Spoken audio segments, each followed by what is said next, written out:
I think what's concerning about President Biden's situation is that even compared to Obama and Trump, who also face that reality, he's significantly behind right now. Well, you talk about party ID. Are we seeing changes in that as well? I know Gallup's done some work around this, the idea that people are just changing the way they identify politically in these hyper-partisan times. Absolutely. And you opened up by saying, there's a lot of potentially unpredictable things can happen. One of the really big changes that's happening in America is this heightened and sustained number of people who are identifying as independents. So today, 41% of Americans say that they identify as independents.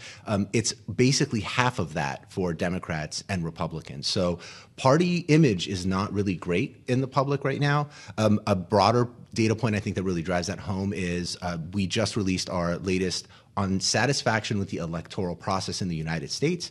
71% of Americans say they are dissatisfied. So there are so many data points I can go through to really draw the picture of how people are not particularly pleased with neither the options they have, how the parties operate, or how the system operates more generally. Okay, well, let's talk about the options. I mentioned that we're seeing pretty consistently in polls that the majority of voters would prefer it not to be a Biden-Trump rematch like 2020 all over again, and yet that's likely what they're going to get, unless there is a viable alternative. What are you seeing around support for a third-party candidate, whoever that is? Well, I can tell you who we see in terms of favorables of all the folks that are out there right now. President Biden and Trump are basically tied at 41% of a favorable rating, and this is, do you have a favorable or unfavorable view of the following person? DeSantis, Haley, and DeSantis, Haley in specific, are at their 30, so really low 30% favorable rating. It's important to note that this tends to happen with new names. People don't know who they are. Kennedy, on the other hand, is already breaking the 50-point mark, but that's probably because of that name recognition factor that he has in his favor. So looking at the favorable ratings, which is really a really good proxy, I think, at this point of the contest to see who's gaining traction with the public, really none of them are. Nobody's really shot through the roof and impressed or wowed.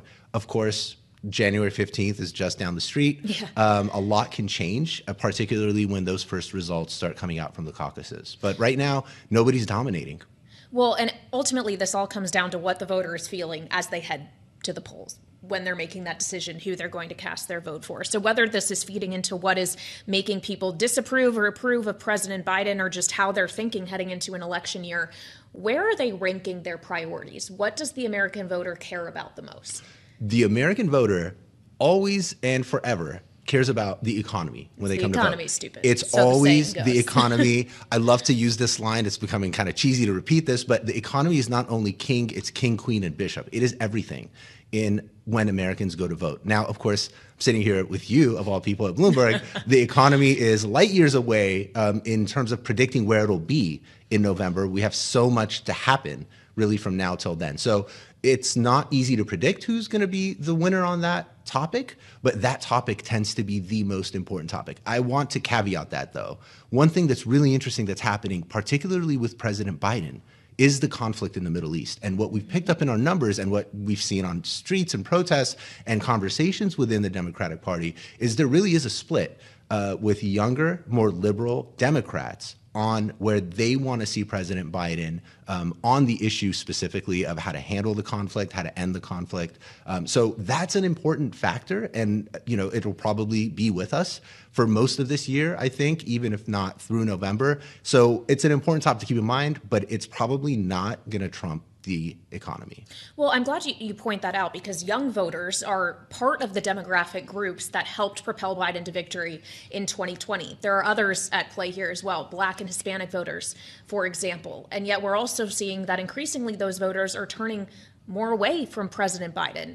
So how are you looking at different demographic groups here? Young people being one, but others as well. Absolutely. I think it's particularly interesting to look at young people and non-white Democrats. And what we see on those numbers, particularly when it comes to the Middle East conflict, is they have a very different perspective on what they want to see happen, how much they support the president's current policies. The economy is important to those voters as well, and they tend to have a very different perspective on when the economy is working or not working. Another thing that's really important is the most important problem, according to the American public, and I say this so many times, you know what I'm going to say, is poor government and poor leadership. And with younger and minority voters, that tends to actually be a very powerful and resounding issue for them. So the more that those voters continue to feel that they're dissatisfied with the process, that they're frustrated with how government operates, that they view government as the most important problem facing America, the less that's going to help an incumbent president, even if he is a Democrat. I want to dig into this idea that you were mentioning about how the president is handling Israel and Palestine and how that's divisive among his Democratic base. We obviously had news today. Claudine Gay is resigning as president of Harvard. There's been a lot of backlash for testimony she gave in Congress last month, but also just on what has been happening on Harvard's campus in regard to anti-Semitism and this conflict, or at odds people seem to be feeling, of support for Israel on the one hand and support for Palestinians on the other. And that's not just true at Harvard. We've seen this, really across the country at this point. On the Israel and Hamas conflict in particular, what is the data, what is the polling telling you about where America is on this? America's split. We did a poll, just asked people how they felt about the current fighting happening in Israel and Gaza specifically, and whether they support what's happening in terms of military operations. America's 50-45. 50% of Americans say they support what Israel's doing militarily. 45% say they don't. And that's actually pretty notable. I should say, even before this latest conflict ensued, this split among Democrats, particularly young and minority Democrats, on sympathies towards the Israelis versus the Palestinians has been growing. This is not something that sort of is taking place now because there's a war between Hamas and Israel. It really has been something that's building sustainably, at least for the past 7 to 8 years. So this conflict really triggered that tinder that was already there and building among liberals, and in particular, kind of the left wing of the Democratic Party. And we continue to get news on it each and every day. Some other news that we're actually still waiting for today, Mohamed, relates to former President Trump and his myriad of legal issues. On the one hand, he's due to have a reply in the D.C. Circuit Court in regard to the presidential immunity case. On the other, we're waiting to see if they file for appeal in the Supreme Court of the Colorado decision to keep him off the ballot on the grounds of the 14th Amendment. What role do the courts play for the American voter? Do they trust the courts to be making these kind of decisions when it comes to a presidential candidate? It's an amazing question. Basically, right now, the Supreme Court sits at a historic low in terms of public confidence. I should say, though, that most national institutions are sitting near or at record lows. So certainly the Supreme Court is not the arbiter of all of these cases. But aside from the courts and people's attitudes about them, what we've learned through the past 2 years is that basically very few of these legal developments have impacted President Trump's support with his base. So I don't expect a big shift in public opinion. I think what's really more critical to follow is whether or not some of these legal challenges develop into a situation where it's not really feasible for him to be a candidate in some of these contests. And I think that's really where things could change.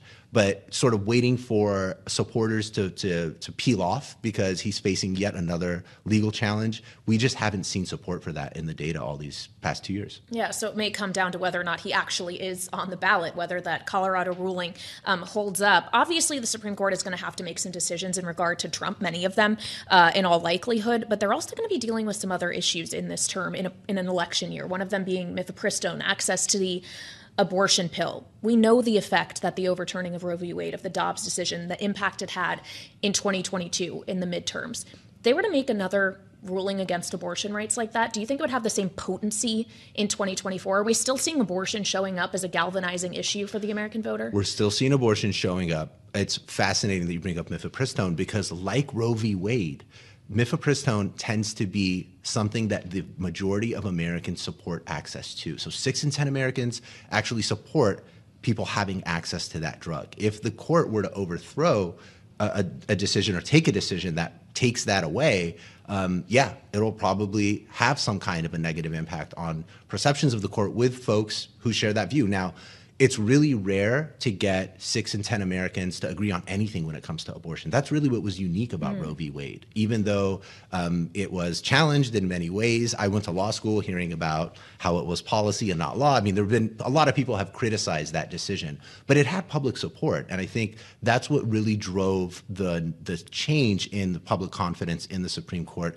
And we saw that in their assessments of the court itself. We saw that in an elevated number of people saying that abortion was a really critical issue for them when they vote. We saw that and continue to see that in the currently elevated rate of people who are identifying as pro-choice after that decision came out. So yes, it's still with us. And if there is another landmark decision, it'll bring it right back to the fore, and it's a potent issue.